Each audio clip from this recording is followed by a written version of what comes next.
নাম এক, এপিক নম্বর 1, ছবি ও বাবার নাম আলাদা। এমনই আজব ঘটনায় চাঞ্চল্য ছড়ালো শীতলকুচির ছোট শালবাড়িতে। এসআইআর এর ফর্ম বিলির সময় দেখা যায় দুই ব্যক্তির নামই মেহবুব আলম। এপিক নম্বর 1 গরমিল শুধু ছবি এবং বাবার নামে। স্থানীয়দের দাবি একজন মেহবুব আলম এলাকারই বাসিন্দা আর অন্যজন বাংলাদেশের বাসিন্দা। কারচুপি করে ভোটার কার্ড বানিয়েছে।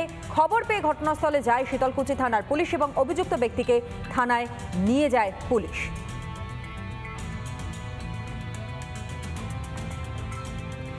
নাম এক এবং এপিক নম্বর 1, শুধুমাত্র বদল রয়েছে ছবি এবং বাবার নামে। এমনটাই আজব ঘটনা ঘটল শীতলকুচির ছোট শালবাড়িতে। এসআইআর এর ফর্ম বিলির সময় দেখা যায় দুই ব্যক্তির নামই মেহবুব আলম, কিন্তু দুজন ভিন্ন ব্যক্তি, ঠিকানাও আলাদা। দাদা, আপনার বাড়িটা কোথায় ছিল আগে? আমার বাড়িটা কালীগঞ্জ ছিল। আপনি দাবি করছেন যে ভোটার লিস্টে নামটা রয়েছে, এটা আপনার? হ্যাঁ, তাই তো? হ্যাঁ। সাংসদ ভোট দিয়েছিলেন? হ্যাঁ হ্যাঁ, দুইটা ভোট হয়েছে, দুইটা ভোট দিয়েছি। আপনি একটু আগে বললেন যে আপনার বাড়ি বাংলাদেশ এর কালিয়াগঞ্জ থেকে আসছেন। আপনি আসছি আমি সেই 50 বছর আগে। বয়সের অত নাই। আপনি কবে আসছেন? আমি এখন মোটামুটি ধরি না 10 বছর বয়স থেকে, 20 বছর বয়স হয়ে গেল। যখন 10-12 বছর বয়স তখন আমি আসছি। 2002 সালে লাস্ট। ভোটার লিস্টে আপনার নাম রয়েছে? সেটা আমি বলতে পারি। এখানে একটা বাংলাদেশের ছেলে আসছিল, ও লেডি থাকে, এখানে বিয়ে শাদিও করছে। ও আমার ছেলের নাম হচ্ছে মেহবুব আলম, পিতা আনিচুর রহমান।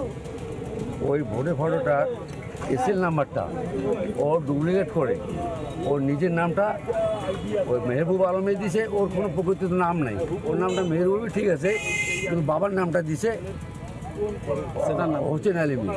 একই এসএল নাম্বার, একই ওয়াইসেল নাম্বার দিয়া আমার ছেলের ওইটা দিয়া ও ফটোটা এবং বাপের নামটা পাঠিয়ে দিচ্ছে। নানা ধরনের কন্টেন্ট দেখার জন্য লাইক করুন, শেয়ার করুন আমাদের ফেসবুক পেজ, সাবস্ক্রাইব করুন আমাদের ইউটিউব চ্যানেল। পাশাপাশি অন্যান্য ব্রেকিং নিউজের জন্য অবশ্যই চোখ রাখুন রিপাবলিক বাংলায়।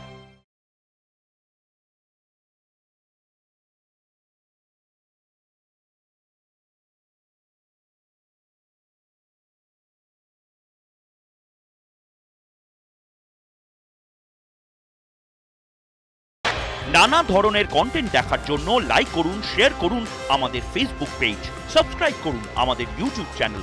পাশাপাশি অন্যান্য ব্রেকিং নিউজের জন্য অবশ্যই চোখ রাখুন রিপাবলিক বাংলায়।